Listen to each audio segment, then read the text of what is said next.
No início do verão, estudantes por toda a Grã-Bretanha aguardavam ansiosamente o fim do ano letivo e o início das férias. Entre eles estava também Danielle Jones, de East Tilbury, no condado de Essex. Na manhã de 18 de junho de 2001, Danielle se preparava para a escola como de costume. Por volta das 7h55, ela se despediu da família e se dirigiu ao ponto de ônibus para pegar o ônibus escolar. Às 14h30, o telefone tocou na casa da família Jones. Do outro lado da linha estava o professor de Danielle, perguntando por que ela havia faltado às aulas. Esta pergunta atingiu os pais de Danielle como um raio em céu azul. Eles não conseguiam entender por que sua filha não havia aparecido na escola. Ela não tinha motivo para faltar às aulas. Daniela Sarah Jones veio ao mundo no outono de 1985 no condado de Essex. Seus pais, Linda e Tony Jones, viviam junto com Daniela e seus 2 irmãos mais novos na pequena aldeia de East Tilbury. Daniela era bastante reservada, preferia o conforto do lar e às vezes era tímida na presença de outras pessoas. Mesmo assim, possuía um excelente senso de humor e tinha muitos amigos. Daniela amava animais mais do que tudo.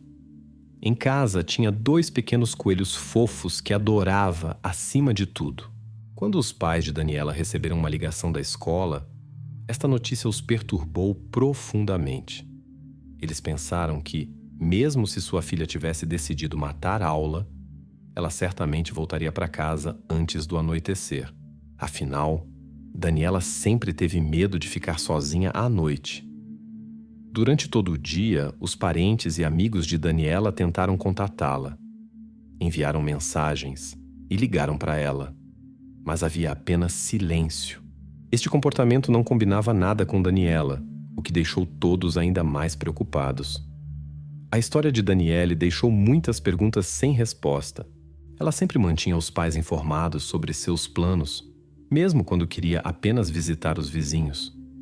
Normalmente ligava para casa assim que chegava ao seu destino. Quando escureceu e Danielle ainda não havia retornado, seus parentes ficaram inquietos e decidiram começar a procurá-la. Linda Jones permaneceu em casa, esperando por uma ligação ou o retorno de sua filha. Por volta da meia-noite, quando ficou claro que algo havia acontecido com Danielle, os pais se dirigiram às autoridades pedindo ajuda. Os investigadores primeiro interrogaram o círculo da desaparecida. Depois de constatar que Danielle não tinha motivo para sair de casa e todas as suas coisas ainda estavam no lugar, foi decidido começar imediatamente a busca. O irmão mais novo de Danielle compartilhou uma observação estranha. Na manhã, ele havia visto pela janela sua irmã saindo de casa e tomando o caminho habitual, mas então de repente se virou e foi em outra direção. Isso lhe pareceu incomum. A operação de busca foi iniciada em grande escala. Investigadores, condutores de cães com cães farejadores, parentes e amigos se puseram a caminho ao longo da rota usual de Danielle, que ela normalmente tomava para a escola. A mãe mal fechou os olhos durante toda a noite. Ela esperava que sua filha entrasse pela porta a qualquer momento, como de costume. Nos próximos 3 dias, a família vasculhou cada canto da casa, mas não encontrou nada significativo. No entanto, conseguiram encontrar pessoas que viram a desaparecida naquela manhã. Um casal de estudantes notou como ela foi à loja ao lado do ponto de ônibus.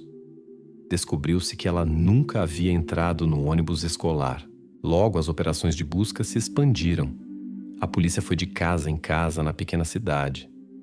Os investigadores falaram com todos os moradores e pediram para verificarem seus galpões e anexos. Ao mesmo tempo, a resposta da sociedade foi avassaladora. Todos tentaram apoiar a família e muitos moradores locais participaram da busca por conta própria.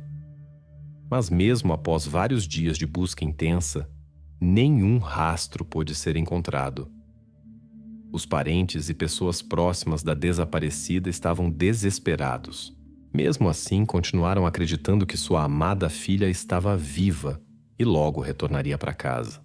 As forças policiais locais reconheceram a gravidade da situação em relação ao desaparecimento de Danielle. e transferiram o caso para o Grupo Central de Investigação. Designaram um oficial especial como pessoa de ligação com a família. Sua tarefa era apoiar os parentes durante toda a investigação e comunicar-lhes prontamente novas informações. O oficial deveria estabelecer uma relação de confiança com os parentes de Danielle para entender melhor o ambiente familiar e criar um perfil da desaparecida. Durante a conversa, os pais expressaram preocupações sobre o relacionamento de sua filha com o tio. Stuart Campbell, marido da irmã de Tony Jones, era próximo de Danielle. Este trabalhador da construção de 43 anos e pai de 2 crianças frequentemente passava tempo com sua sobrinha e seus irmãos quando eram mais novos. Ele brincava com eles e os tratava como seus próprios filhos. Na conversa com o investigador, a Sra. Jones compartilhou suas observações sobre Stuart. Segundo suas palavras, ele dava-se a impressão de uma pessoa com autoestima exagerada, embora também possuísse certo carisma.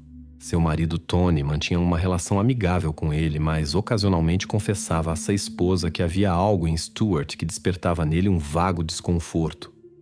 Com o tempo, Stuart começou a dar atenção aumentada a Daniela, sua sobrinha. Ele se acostumou a buscá-la após as aulas e oferecer carona. Isso causava desconforto em Daniela, especialmente devido aos olhares curiosos de seus colegas de classe. Stuart frequentemente a convidava para o cinema e café e tentava persistentemente segurar sua mão durante os passeios. As visitas de Stuart à casa da família Jones se tornaram muito frequentes, até 4 ou 5 vezes por semana. Finalmente, Linda e Tony decidiram restringir sua permanência com eles. Tony se lembrou de um incidente quando Stuart, sentado ao lado de Daniela no sofá, perguntava insistentemente por que ela estava tão envergonhada e corava. Quando Tony ouviu esta conversa, decidiu intervir e perguntou a Stuart o que estava acontecendo. Campbell, no entanto, imediatamente descartou, explicou que tudo estava bem e se mudou imediatamente. Após a conversa com o representante das autoridades, os pais de Daniela comunicaram que só agora começavam a entender. Por trás do comportamento de Stuart, poderia haver mais do que a relação usual entre tio e sobrinha. Parecia que Danielle tentava se manter longe dele. Linda e Tony admitiram que anteriormente explicavam suas ações com afeto sincero e o desejo de estar mais próximo de sua família. E tudo que lhes parecia estranho atribuíam a mal-entendidos inofensivos. Eles tentavam não prestar muita atenção, com medo de que pudesse prejudicar seriamente as relações familiares se suas suspeitas se mostrassem infundadas. Afinal, a irmã biológica de Tony era-se esposa de Stuart. Um dia após Danielle ter parado de se comunicar, Tony decidiu visitar sua parente. A casa, no entanto, o recebeu com silêncio. Quando olhou pela janela, notou com surpresa um sistema de videovigilância na sala de estar, o que lhe pareceu incomum.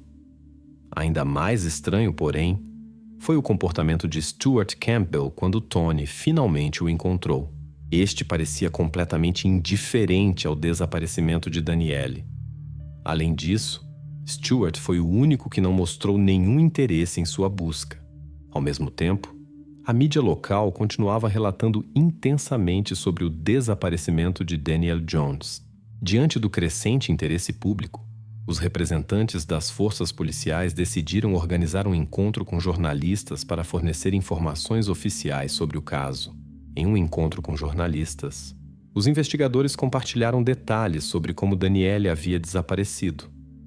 Pediram aos espectadores das notícias locais que relatassem qualquer informação que pudesse ajudar na busca.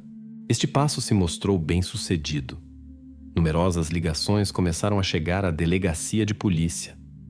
Uma delas interessou particularmente aos investigadores. Uma testemunha relatou que na manhã, quando Danielle foi vista pela última vez, havia notado uma garota de aparência similar.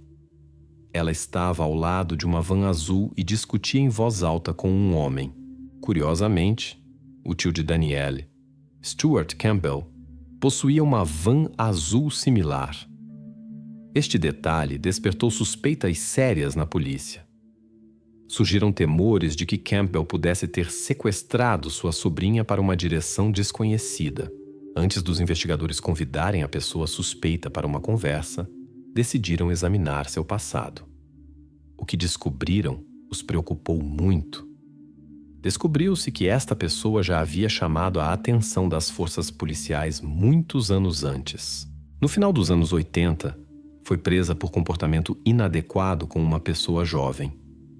Confessou sua culpa, mas saiu com liberdade condicional e deixou o tribunal como pessoa livre. Tanto Linda quanto Tony sabiam que seu novo parente havia tido problemas com a lei no passado. Mas quando tentavam descobrir detalhes, Stuart minimizava e assegurava que eram trivialidades. Ele convencia todos de que havia sido vítima de calúnia, já que o tribunal finalmente o havia absolvido. A investigação posterior levou a revelações chocantes. A polícia descobriu cerca de 30 casos nos quais o nome de Stuart Campbell aparecia. Descobriu-se que por muitos anos ele atraía mulheres jovens fingindo ser um fotógrafo famoso. Assim que ficava sozinho com elas, as forçava a participar de sessões de fotos questionáveis, alegando que eram fotos para revistas de alta qualidade. Diante do passado de Campbell e sua relação incomum com a desaparecida Danielle, os investigadores precisavam ou descartar as suspeitas contra ele ou encontrar evidências de seu possível envolvimento no misterioso desaparecimento de sua sobrinha. Como Danielle não podia ser encontrada, os investigadores desenvolveram a teoria de que Stuart Campbell possivelmente a mantinha contra sua vontade em um local desconhecido. Organizaram vigilância na esperança de que ele os levasse ao paradeiro da desaparecida. Seu comportamento, no entanto, apenas reforçou as suspeitas das forças policiais. Ele não mostrava a preocupação que se esperaria de um tio cuja sobrinha havia desaparecido sem deixar rastros. Em vez disso, Campbell passava tempo de maneira estranha em estacionamentos fotografando carros que se pareciam com seu próprio Nissan prateado. Quando ficou claro que a vigilância não estava trazendo os resultados desejados, os investigadores decidiram prender Campbell. Em 23 de junho, 5 dias após o desaparecimento de Danielle Jones, Stuart Campbell foi preso. Durante o interrogatório pelos investigadores, Campbell foi imediatamente informado de que eles tinham razões válidas para acreditar que ele estava ciente da situação com Danielle. Stuart, no entanto, começou imediatamente a negar tudo e alegou não ter ideia de onde ela se encontrava. Além disso, jurou ter uma relação próxima e de confiança com sua sobrinha. Segundo Stuart, as relações de Danielle com seus pais, Tony e Linda Jones, haviam se deteriorado conforme ela crescia. Ele contou que servia como mediador entre Danielle e seus pais para ajudar a família Jones a evitar uma ruptura, já que, segundo sua versão, estavam prestes a se separar. Durante a conversa, descobriu-se que Stuart Campbell tinha um álibi sólido. No momento do desaparecimento de Danielle, ele não estava em East Hillsborough. Havia ido à cidade vizinha para buscar materiais de construção para ajudar seu vizinho com trabalhos de renovação. Não tinha recibo, pois naquela loja não havia as mercadorias necessárias. No caminho de volta, parou para ligar para sua esposa e comunicar isso. Após retornar para casa, foi imediatamente ao vizinho para continuar com os trabalhos de renovação. A história do caso de Danielle Jones deixou muitas perguntas sem resposta. Apesar dos álibis duvidosos de Campbell, as forças policiais não conseguiram encontrar razões suficientes para sua prisão continuada. Ele foi liberado sob fiança até a conclusão das investigações. Diante do passado de Campbell, a perspectiva de sua liberação causou considerável preocupação aos investigadores. Suspeitavam que ele poderia representar um perigo, mas não tinham evidências sólidas para apresentar acusações. Neste contexto, foi decidido revistar a casa da família Jones novamente. Ao procurar no quarto de Daniela, encontraram um estojo com 2 notas. A primeira dizia: "Olá, princesa. Caso não tenha notado minhas mensagens anteriores, decidi deixar mais uma. Quero que saibas. Sinto falta do teu sorriso. Beijinhos." Quando os investigadores mostraram estas notas a Linda Jones, ela ficou chocada e explicou estar vendo-as pela primeira vez. Contou que toda a família Jones havia viajado de férias algumas semanas antes do misterioso desaparecimento de Daniela. Linda suspeitou que Stuart pudesse ter invadido o quarto de Daniela em sua ausência e deixado essas mensagens. O pai de Daniela se lembrou de um detalhe importante. Antes de sua partida, Campbell havia instalado uma nova porta traseira em sua casa. Surgiu a suspeita de que ele poderia ter feito uma cópia da chave para a nova porta exatamente neste momento. As investigações levaram à necessidade de examinar a casa da família Stuart Campbell. Após obter a autorização correspondente, os investigadores começaram a inspeção. Na casa foi descoberta uma variedade de equipamentos fotográficos, o que por si só não despertou suspeitas. No entanto, os achados tomaram um rumo preocupante. Entre os pertences pessoais de Campbell, foram encontradas imagens que causaram preocupação. As fotografias de pessoas jovens eram de natureza inadequada e pareciam ter sido tiradas com a própria câmera do dono da casa. Além disso, foram encontradas imagens de conteúdo similar que haviam sido baixadas da internet. As descobertas mais preocupantes esperavam os investigadores no sótão. Em uma bolsa dupla havia objetos que davam margem a pensamentos ruins. Roupas íntimas, meios de restrição de movimento e brinquedos para adultos. Particular atenção despertou um par de meias brancas com vestígios quase invisíveis, que foram enviados para exame posterior. Durante a inspeção, também foi confiscada uma van azul que pertencia a Campbell. Stuart Campbell alegou ter informações de que Danielle não havia desaparecido, mas havia decidido por conta própria deixar a casa devido a constantes desentendimentos entre seus pais. Para confirmar sua declaração, apresentou aos investigadores uma mensagem que supostamente havia recebido do número de Danielle no dia de seu desaparecimento. Nela estava escrito: "Olá, Stu. Obrigada. És para sempre o melhor tio. Diga à mamãe que sinto muito." Esta informação deu esperança aos pais de Danielle de que sua filha estivesse se escondendo em algum lugar. No entanto, estavam extremamente preocupados por ela não ter entrado em contato com eles até agora e não ter retornado. Um especialista em análise de texto examinou a suposta mensagem de Danielle. Ele constatou que estava escrita em letras maiúsculas, embora Danielle normalmente usasse letras minúsculas. Os investigadores solicitaram dados da operadora de telefonia móvel de Campbell. Descobriu-se que a ligação que Campbell supostamente havia feito para sua esposa quando retornava da loja de materiais de construção no dia do desaparecimento de Danielle foi feita de Eastleborough, e não de onde Campbell alegava ter estado. Mas o mais notável foi que os sinais dos dispositivos móveis de Campbell e Danielle Jones foram localizados próximo à casa de Campbell e permaneceram ativos ainda 30 horas após seu desaparecimento. 30 dias após Danielle Jones ter perdido o contato, seus parentes preocupados se dirigiram ao público através da mídia. Esperavam encontrar novas pistas e qualquer informação que pudesse esclarecer a situação. A família apelou a todos que pudessem saber algo ou ter visto Danielle, mas por algum motivo ainda não haviam comunicado isso às autoridades, para finalmente compartilharem as informações que conheciam. Após algum tempo, os parentes de Jones, junto com representantes das forças policiais, distribuíram cerca de 1.500 panfletos com fotos de Danielle. Paralelamente, os investigadores receberam os resultados do exame das meias brancas encontradas no sótão de Stuart Campbell. As conclusões dos especialistas foram preocupantes. Na peça de roupa foram encontrados vestígios que se relacionavam tanto com Campbell quanto com Danielle Jones. Com base nos dados coletados, Stuart Campbell foi preso sem possibilidade de liberdade sob fiança. Foi levado à delegacia, onde foi acusado de posse de imagens inadequadas. Esta acusação, no entanto, serviu apenas como motivo formal para a prisão e permitiu aos investigadores continuar a investigação e preparar acusações mais graves relacionadas ao desaparecimento de Danielle Jones. Um parente do suspeito o visitou logo após sua prisão. Após uma conversa com ele, o parente comunicou às forças policiais que estava profundamente convencido de que o preso estava mentindo. Também se descobriu que o suspeito mantinha registros que os investigadores depois chamariam de Diário da Desaparecida.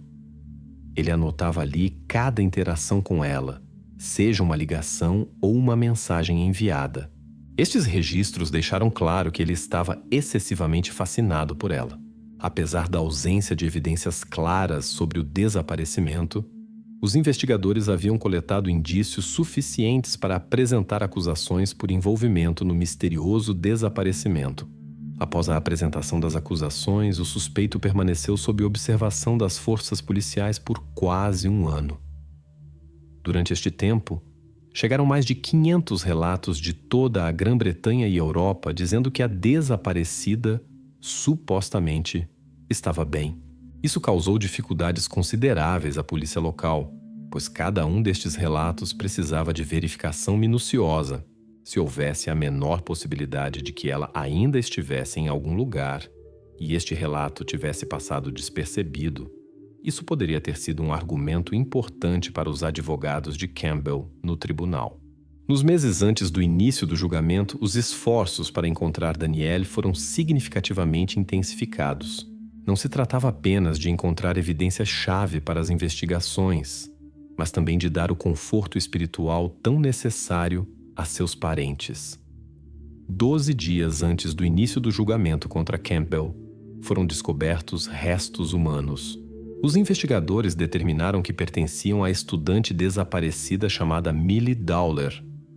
Como posteriormente se descobriu, um certo Levi Belfield estava envolvido em seu desaparecimento. Ele deveria responder por seus atos uma década inteira após a descoberta dos restos de Millie. Em 14 de outubro de 2002, começou o julgamento contra Stuart Campbell, o homem que era casado com a irmã do pai de Danielle. Linda e Tony Jones confiavam nele. Ele se apresentava como um parente cuidadoso. A história de Stuart Campbell levantou numerosas questões. Ele foi acusado de uma grave ofensa contra Danielle Jones. Campbell, no entanto, parecia confiante e despreocupado diante das acusações apresentadas, pois sabia que Danielle não havia sido encontrada. Os investigadores suspeitavam que Campbell comunicava secretamente com Danielle sem informar Tony e Linda. Parecia que ele estava muito fascinado por ela e havia tentado semear discórdia entre a garota e seus pais. Por último, Danielle foi vista conversando com alguém em uma van azul que se assemelhava ao veículo de Campbell. No sótão de Campbell foi encontrado um par de meias brancas com DNA dele e de Danielle. Seus registros pessoais revelaram um interesse doentio em pessoas jovens.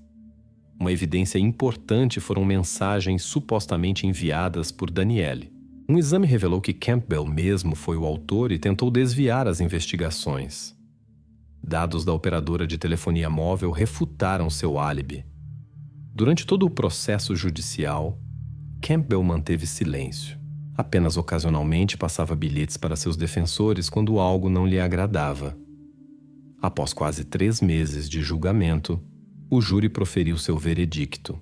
Stuart Campbell foi considerado culpado e condenado a uma longa pena de prisão com possibilidade de revisão após 20 anos. Até 2019, o paradeiro de Danielle Jones permaneceu desconhecido. Linda Jones apoiou uma iniciativa em memória de Helen McCourt, cujo destino se desenrolou tragicamente.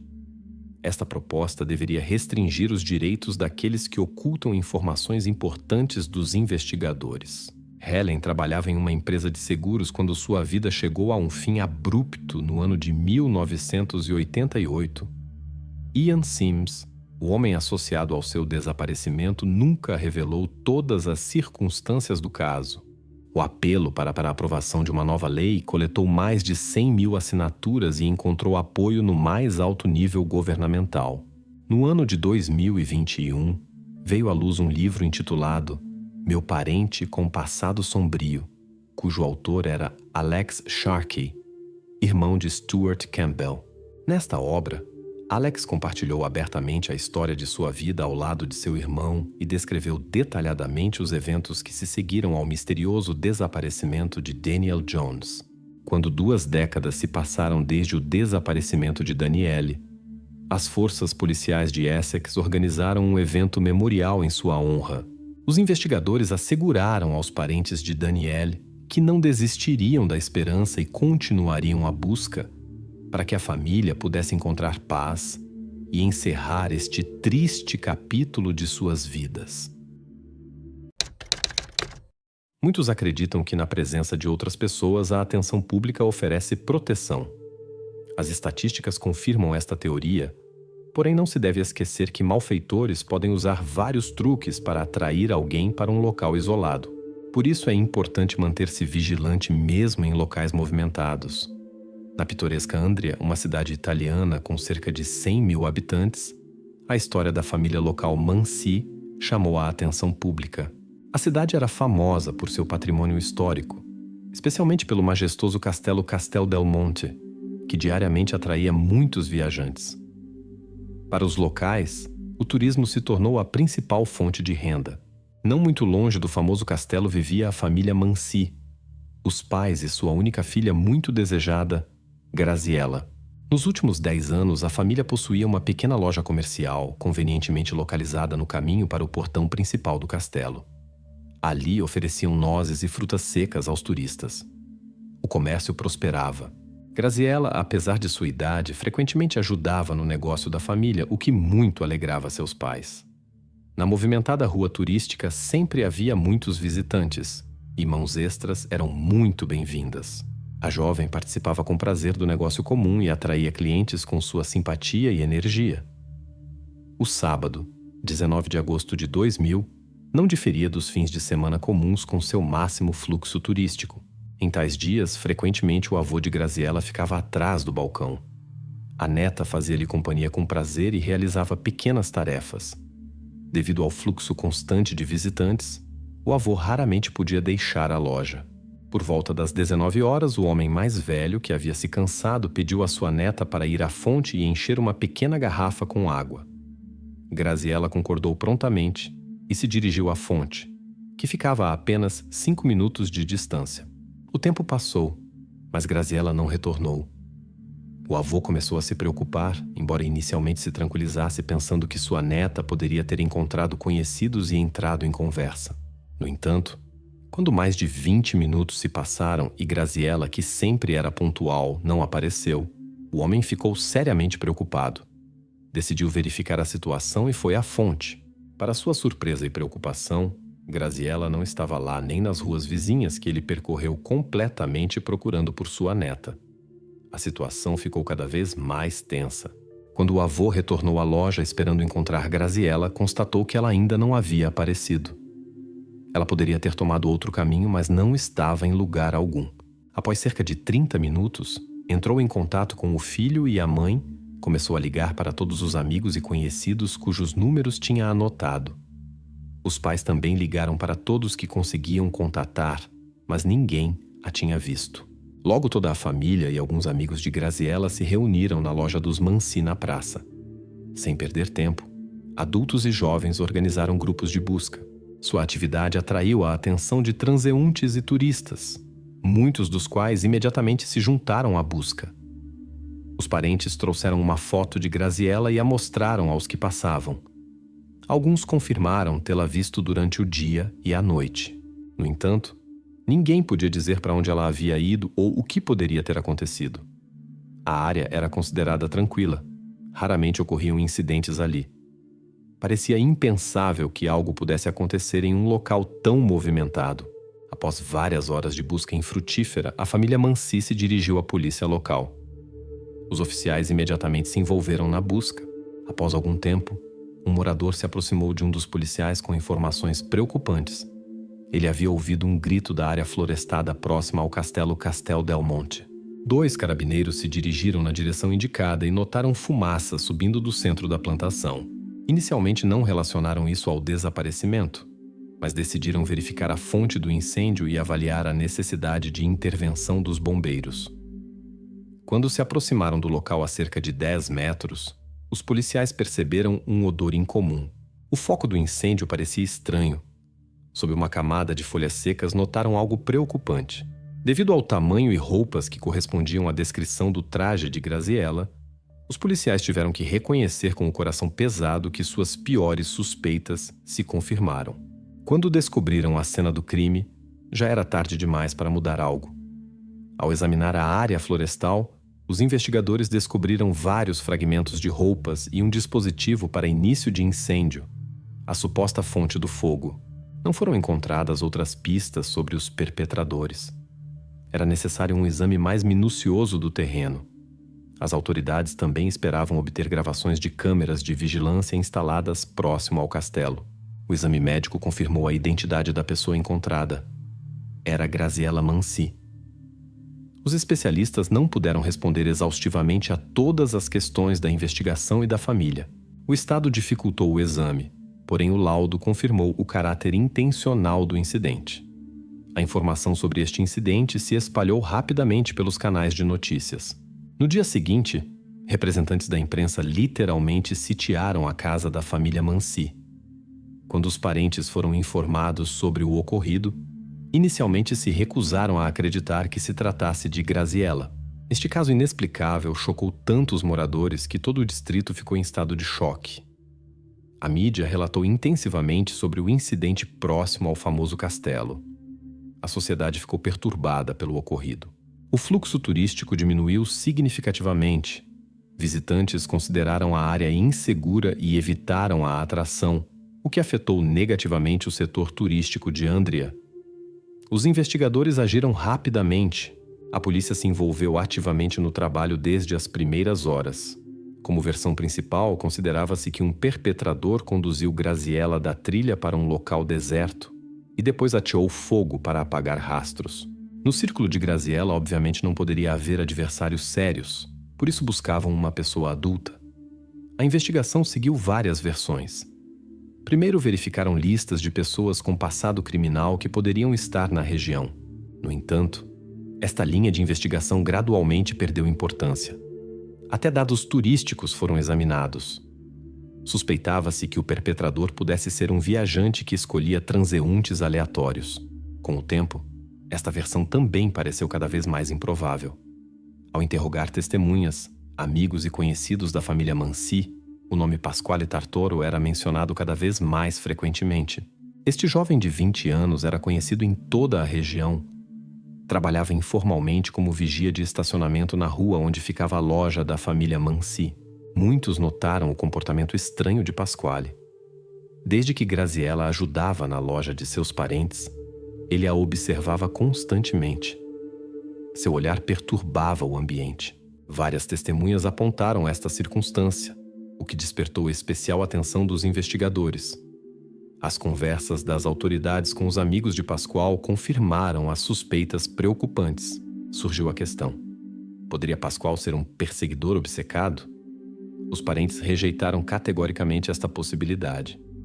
Segundo suas palavras, ele cresceu em uma família bem protegida e nunca entrou em conflito com a lei, pelo menos até aquela noite fatídica em Castel del Monte. Apesar das garantias de seus parentes, Pascoal se tornou a figura principal do caso. No encontro com os investigadores, as suspeitas apenas se intensificaram. Sua camiseta estava suja com manchas vermelhas escuras suspeitas e terra, como se tivesse cavado no solo por muito tempo. Em seu rosto havia vestígios de resistência. Os investigadores notaram que os arranhões eram superficiais, como se tivessem sido deixados por dedos delicados. Pascoal negou seu envolvimento no desaparecimento de uma pessoa, mas quanto mais duravam as conversas com os investigadores, mais frequentemente sua versão dos eventos mudava. Após várias horas na delegacia, Pascoal começou a ceder. Especial preocupação nos investigadores despertou sua declaração sobre a beleza de Graziella. Assim ele falava sobre a estudante. Acumularam-se muitas inconsistências nas narrativas do suspeito que obviamente tentava esconder algo da polícia. Em uma versão, Pascoal alegou que estava casualmente naquela floresta durante um passeio onde viu uma pessoa imóvel. Com medo, fugiu e pouco depois a polícia apareceu. Mais tarde, sua história foi complementada com novos detalhes. Contou como encontrou Graziella na fonte, onde ela havia vindo buscar água. Ela não teve medo dele, o havia visto frequentemente antes. Até aquele dia, ele sempre pareceu calmo e adequado. Pascoal confessou que a atraiu para a floresta com uma história sobre filhotes que supostamente haviam nascido recentemente de um cão local. Quando foi definitivamente desmascarado, confessou o incidente e alegou que queria apagar os rastros. O jovem insistiu que não havia outros motivos e descreveu o ocorrido como um jogo que saiu de controle. A mídia iluminou ativamente cada detalhe do incidente, acrescentando rumores e detalhes não verificados. Isso criou confusão. Os verdadeiros motivos do perpetrador permaneceram obscuros. A história com as declarações de Pascoal tomou uma reviravolta inesperada. As forças policiais tentavam obter uma versão credível dos eventos. Em sua história havia muitas inconsistências, contradições óbvias com as evidências encontradas. Embora tenha compartilhado os detalhes dos eventos e outras informações importantes com os carabineiros, muitas questões-chave sobre o incidente e suas causas permaneceram sem resposta. Foi estabelecido que o incêndio começou por volta das 22 horas, mas o desaparecimento foi notado quase 3 horas antes. O que aconteceu durante todo esse tempo? Pascoal explicou suas ações dizendo que ouviu vozes. Perto da floresta passavam pessoas. Pensou que a busca pela desaparecida havia começado. Especial preocupação despertou o laudo do perito médico. Em sua opinião, Graziela Mansi estava consciente no momento do incêndio. Os carabineiros continuaram trabalhando com o suspeito. Surgiram questões sobre por que ele tinha apenas arranhões insignificantes nessas circunstâncias. Surgiram dúvidas se ele agiu sozinho. Possivelmente havia outros envolvidos. Foi decidido realizar um novo interrogatório. Finalmente, Pascoal concordou em cooperar com os investigadores e contar a verdade que havia escondido antes por medo. Segundo suas palavras, ele não trouxe Graziela para a floresta por iniciativa própria. Um grupo de jovens de 18 a 20 anos o forçou a isso. Na floresta esperavam Giuseppe Di Bari, Vincenzo Caratello, Domenico Margiotto e Michele Zagarria. Pascoal alegou que originalmente não havia outras intenções. Ele havia tido um conflito com esses jovens, no qual perdeu. Como compensação, os conhecidos exigiram que trouxesse Graziela para a floresta. O que ele fez? Os 4 jovens mantiveram Graziela por várias horas. Quando ouviram os gritos de busca, ficaram com medo das consequências. O grupo decidiu esconder os rastros do incidente. Não tinham materiais adequados para apagar as evidências. Quando Graziela recobrou a consciência e começou a gritar, os jovens entraram em pânico e tentaram usar violência. Finalmente a cobriram com folhas e tentaram pensar em como esconder suas ações, após o que decidiram usar um dispositivo incendiário. Todos os envolvidos tinham entre 18 e 20 anos. Como se descobriu, os jovens vinham de famílias abastadas e não de um ambiente problemático, o que tornou seu ato ainda mais incompreensível. Conhecidos os descreveram como jovens equilibrados e sensatos que nunca mostraram agressão ou tendência a violações da lei. Apenas um deles havia tido pequenos problemas com a lei no passado, um furto menor. Após as declarações de Pascoal, as forças policiais rapidamente prenderam todo o grupo. A notícia chocou toda a Itália e recebeu ampla atenção da mídia. Desde sua prisão, os suspeitos negaram qualquer envolvimento no desaparecimento de Graziela e juraram não entender as razões do interesse das autoridades por eles. Os investigadores, no entanto, estavam determinados a continuar seu trabalho até reconstruir o quadro completo dos eventos daquela noite na floresta. Ao examinar esses jovens, os investigadores, ao contrário de Pasquale, não encontraram vestígios visíveis do incidente. Suas roupas estavam limpas e não apresentavam ferimentos. As buscas em suas residências não trouxeram resultados. Nada suspeito foi encontrado. Nos interrogatórios, insistiam obstinadamente em sua inocência, mas confirmaram que Pasquale Tartoro realmente nutria sentimentos estranhos por Graziela. Apesar das longas conversas com os investigadores, nenhum deles mudou sua declaração. Neste momento foram liberados, mas permaneceram sob observação como suspeitos. Um detalhe interessante veio à luz mais tarde. Esses 4 jovens estavam entre aqueles que carregaram o caixão cerimonial na despedida de Graziela. Isso aconteceu ainda antes de Pasquale fazer sua declaração. Testemunhas relataram que os jovens mostraram emoções sinceras, como se sentissem profunda tristeza. Nos interrogatórios explicaram sua reação dizendo que conheciam Graziela, embora não intimamente. mas haviam frequentemente no negócio da família Mansi. Os investigadores desenvolveram a teoria de que a presença de todos os 4 na cerimônia não foi coincidência. Apesar da falta de conhecimento íntimo com a família, poderiam ter sentido desconforto interno ou tentado entender quão avançadas estavam as investigações e se havia suspeitas contra eles. A cerimônia reuniu quase toda a cidade. Até alguns turistas vieram. Em tal multidão, 4 jovens emocionais não despertaram atenção especial.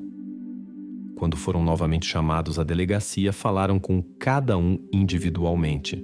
Vincenzo e Giuseppe alegaram ter um álibi. Explicaram que estavam no clube de jogos local por volta das 19 horas no dia do desaparecimento. Michele e Domenico, por outro lado, se recusaram a conversar com os investigadores e exigiram a presença de advogados. Este comportamento apenas intensificou o interesse das forças policiais nessas pessoas.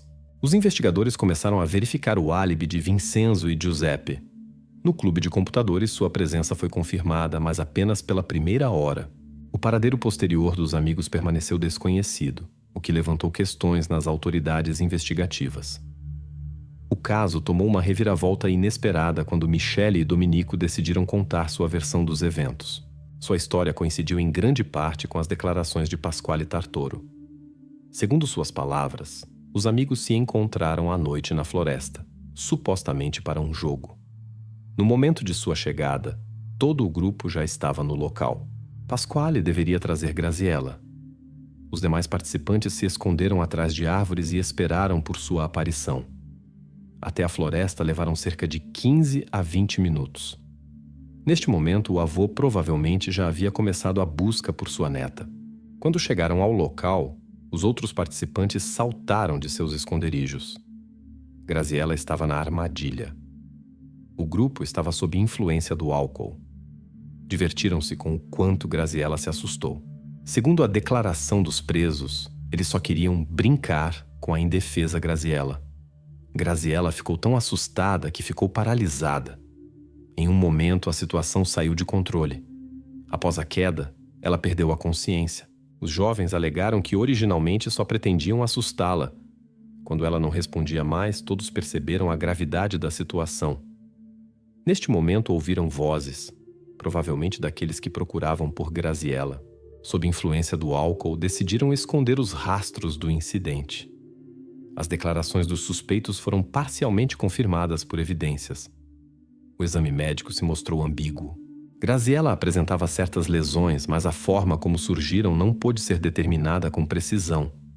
As roupas da jovem estavam em seu lugar, o que questionou algumas versões originais da investigação. A dificuldade também consistia no fato de que os vestígios da ação do fogo dificultaram significativamente o trabalho dos especialistas. Os carabineiros suspeitavam que o grupo de jovens poderia ter usado chamas intencionalmente para esconder os rastros de suas ações. A história do jogo perigoso que os presos contaram despertou sérias dúvidas. Os investigadores examinaram cuidadosamente todas as circunstâncias do incidente e tentaram estabelecer o verdadeiro curso dos eventos. Enquanto isso, os presos continuaram alegando que tudo aconteceu por acaso. A decisão final deveria ser tomada pelo tribunal. 2 do grupo, Vincenzo e Giuseppe, negaram categoricamente seu envolvimento. Segundo suas palavras, simplesmente vieram à floresta a convite de Pasquale, sem suspeitar de suas intenções. Quando viram o que acontecia, supostamente foram embora imediatamente. Os jovens explicaram que não se dirigiram à polícia por medo de possível vingança dos outros participantes ou problemas com a lei. Poderiam ser acusados de cumplicidade. Após a conclusão do processo judicial, Pasquale Tartoro recebeu uma sentença relativamente branda: 30 anos de prisão. 2 fatores contribuíram para isso: sua disposição para cooperar com os investigadores e o fato de que a perícia não confirmou seu envolvimento direto nos eventos finais. Os outros 4 participantes receberam uma sentença mais severa. Pelo sequestro de uma menor e ações intencionais, receberam prisão perpétua em solitária, sem direito a contato com outros presos. A pronúncia da sentença provocou reações violentas. A mãe de Graziella perdeu a consciência. Seu marido precisou de ajuda. Entre as famílias dos acusados, surgiu uma discussão. Os parentes da jovem consideraram a punição justa, exceto no caso de Pasquale. Em sua opinião, ele merecia uma sentença mais dura. Particularmente ativos foram Vincenzo e Giuseppe em contestar a decisão judicial.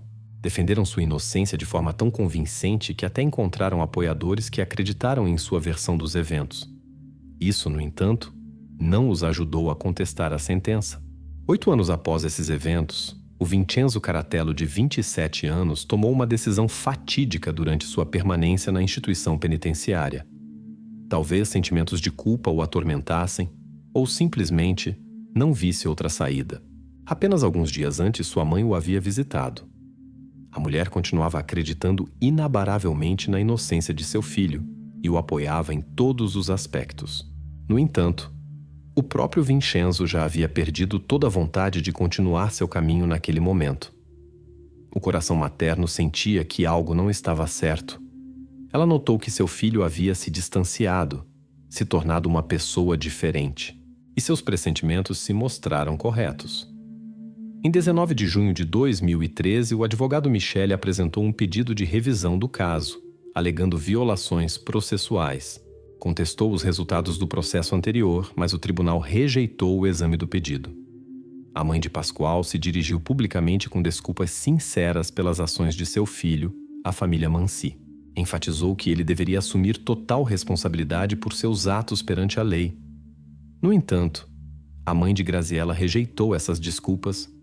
Sua resposta foi emocional. Declarou que Pascoal deveria passar por tudo que sua filha passou. Segundo suas palavras, Graziella teria permanecido com sua família se ele não a tivesse atraído para a floresta. Os pais de Graziella consideravam justamente Pascoal o principal culpado. O nome de Graziella Mansi não está esquecido na Itália. No Castelo Castel del Monte há uma placa comemorativa com sua foto e uma breve história de Graziella, cujo caminho terminou tão cedo. Este local se tornou uma espécie de memorial, onde moradores locais e turistas deixam flores e bichos de pelúcia. Os parentes de Graziella visitam frequentemente este local de memória. Após 24 anos de prisão, Pascoal Tartoro conquistou sua liberdade. Por boa conduta, sua pena foi reduzida em 6 anos. Agora tem 44 anos e tenta começar uma nova vida. É difícil prever como seu destino posterior se desenvolverá. Entre todos os envolvidos, ele foi o único que concordou com um procedimento simplificado, o que levou a uma redução da pena. Após o incidente, todos os participantes cortaram qualquer contato entre si. Mesmo quando Pascoal foi libertado, nenhum dos ex-amigos tentou restabelecer contato. Ele mesmo diz que se lembra todos os dias do ocorrido e da dor que causou a Graziella e seus parentes. Pascoal confessa: se pudesse voltar ao passado, agiria diferentemente. Na difícil fase de reabilitação, sua família se tornou o principal apoio. Expressa gratidão a todos que acreditaram em sua melhora. No entanto, a mãe de Graziella expressou sua opinião sobre a libertação antecipada de Pascoal.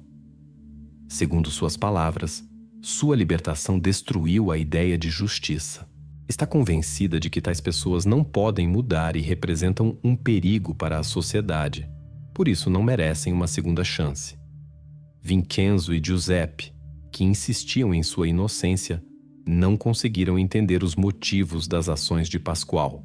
Em sua última carta, antes de deixar este mundo, Vincenzo continuou defendendo sua inocência e expressou sua amargura sobre a injustiça do sistema. Esperava que um dia alguém provasse a verdade, mas não via mais sentido em continuar a luta pela liberdade. Giuseppe, Domenico e Michele ainda estão na prisão. Giuseppe não desiste de suas tentativas de provar sua inocência e dedica seu tempo ao estudo da Bíblia. Aceitou sua sentença e não apresenta mais recursos. Mantém a fé de que a verdade um dia virá à luz. Todos os três apontam unanimemente Pascoal como o principal culpado do incidente. Segundo suas palavras, ele atraiu Graziella para a floresta e foi o iniciador dos eventos posteriores. Mesmo assim, Pascoal recebeu a sentença mais branda entre todos os condenados e já está em liberdade.